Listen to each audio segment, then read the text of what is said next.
loyalty, the issue of identity that must be resolved with so many people who are of the diaspora, who are from different areas, Cuba, Puerto Rico, Brazil, and so forth, who actually have their own movements in many instances, right? And my question then becomes, regarding the issue, because you mentioned about white women, the marriage of white women intermarrying, the intermarriage bit. Sort of self-hatred. So you're right, being a part of the self-hatred part, being some sort of the... But that's not the way Kwame Ture saw it. No, it's not. No, it's not. And one of the things that I remember mentioning, having listened to one of the conversations that you had once, having to deal with marriage to Latinas or vice versa, right? Can you clarify what your position is on that? Certainly. Well, first, being Latina is not a race, it's a culture, which means that you can have white Latina, you can have Afro-Latina. Yes.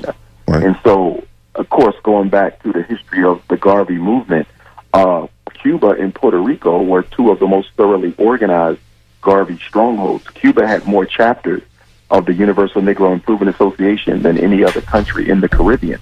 Of course, we've come a long way since then in terms of the identity crisis that brothers and sisters face who live in Spanish-speaking Caribbean islands. But I don't have a problem with a brother marrying an African Puerto Rican sister or an African Brazilian sister or an African Cuban sister. I don't have a problem with that at all. My test, it's a two-pronged test. The first test, are they biologically African? And the second test, are they psychologically African? And that holds whether you live in Cuba, Puerto Rico, Brooklyn, or Philadelphia, because we have a lot of chocolate African, undisputably African, who are not psychologically African. So you have to go biologically and psychologically African in order for me to work with you or marry you. Right. All right. So we need to work on Alvaro. Do we need to work on a biological test then? DNA test? Well, for a few. I mean, most of the time, because we are the most genetically dominant race on the planet, 95% of the time, an African when you see one. I don't think there's a lot of conversation about that. There is some gray area for just a few of them, but I think for that small minority of Africans who may not be obviously African, we can have that conversation for them. But I think for most African people, including the mixed race Africans, we can tell who they are just by looking at them. So there's a problem with mixed race Africans?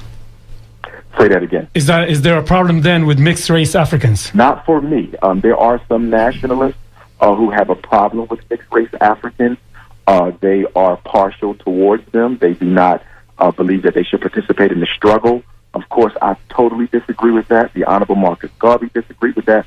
All of the fathers of Pan-Africanism disagree with that. We have all been of the contention that if your mother or father is African, then that automatically makes you predominantly African as well. And as long as you psychologically identify with your race, and if you're willing to uphold the principles of what we're living and dying for, we accept you as a member of the family as well. One problem that I find with nationalism and as you are espousing it is if we look at the Latino community, you have what you are asking for, Mr. Dr. Johnson. We have Latinos in control of countries. We have head of the military. We have them running airports, businesses, whatever have you. And we still have wars, and they still slaughter their. We still not we, but they still, the capitalist ones, still slaughter the poor populations. So just being black is not going to do it. Nationalism is not going to do it. It's socialist. I think it's closer to the answer. Or reorganization. I disagree. And I disagree on the grounds that as Pan-Africanists, we never believed that simply having a black person in charge meant that the government was an Africanist government, that the behavior was automatically Africanist. It's not a skin test. Okay, it is a principle test. It is a systems test. It is a political economic test. I agree with you. Just being black is not good enough. I don't think I've ever argued that, and I don't think any other Pan-Africanist has ever argued that. Just like simply saying that this is a socialist government does not mean that they were doing a good thing. We can look at Fidel Castro's Cuba and find a whole bunch of things that were done wrong against the people there. Like what? Just being a socialist or a nationalist does not mean you're right. You have to look beneath the level of skin color and actually look at how the operations and the systems and the institutions are being carried out. So when you talk about Cuba, right? When you talk about Cuba, Dr. Johnson, what are we talking about in terms of those issues under Castro? We want to make sure everybody understands exactly what you mean by that. One of the biggest issues that Pan-African nationalists had with Castro regime, and even many brothers and sisters who were not Pan-Africanists but who were part of the black liberation struggle of the 60s and 70s, was that Fidel Castro put the agenda or the issue of racism in Cuban society as second to the economic system. And when he was asked about racism in Cuba, the light-skin supremacy, the discrimination against Afro-Cubans, he basically pushed that to the Put on side. the back burner. Yeah. Right. When did that happen? The history of Fidel Castro says something different. His role in his government's role in the liberation of Southern Africa from apartheid it was critical. From 1975 to 1990, they fought. Hundreds of thousands of Cubans fought. In black Cubans and white Cubans and all kinds of Cubans fought to liberate Southern Africa. What other country did that? And not only did they fight in Southern Africa, they gave support to other African nations as well. That's right. That does not dismiss the fact that Fidel Castro, was aware of discrimination against Africans in Cuba, and he did very little about it until he was put under pressure by Pan-Africanists across the world. Just because you help another country, America comes to the aid of other countries as well. That doesn't mean America doesn't practice racism.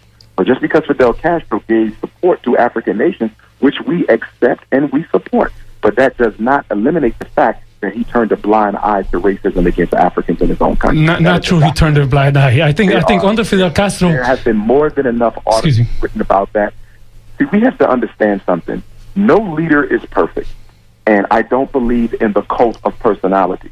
Whether we're talking about Fidel Castro, whether we're talking about the Honorable Marcus Garvey, the Honorable Elijah Muhammad, none of us are perfect. So there will always be contradictions in what we do. And one of the contradictions in Fidel's leadership was the fact that he did tolerate racism against Africans. It's undisputed. I was in Cuba summer before last, and I talked with a lot of African Cubans about that issue, and even light-skinned Cubans about that issue, and they agreed that it was and still is a legacy. It's going to be almost impossible for you to live in the Caribbean and say that there's no issue of racism against darker-skinned Africans.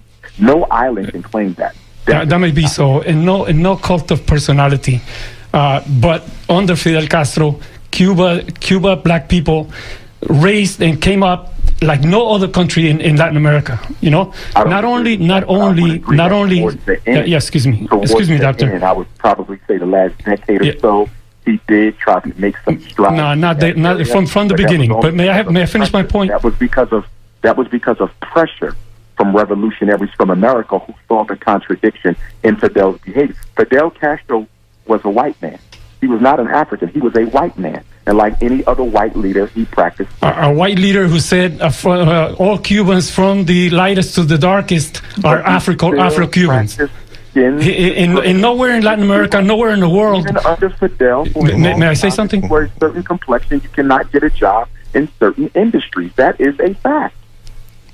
Not true. The only place where you can find Cubans developed to the level, black Cubans developed to the level that they have is in Cuba. Hold on, gentlemen. Let's talk about the living and not the dead. All right, gentlemen. So we're getting good. We're getting good now. We're getting good. It's all good. It's all good here. Let me tell you, as one who studied deeply in those things, I actually would agree with the fact that there were some serious issues, and Fidel did in fact put the issue of the Afro-Cuban to the back burner when it came to the comparison of what he was going to do overall for the revolution.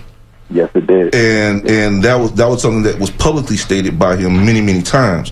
But what we also know is that in fact there were, the first cosmonaut was a black man. and out of Cuba.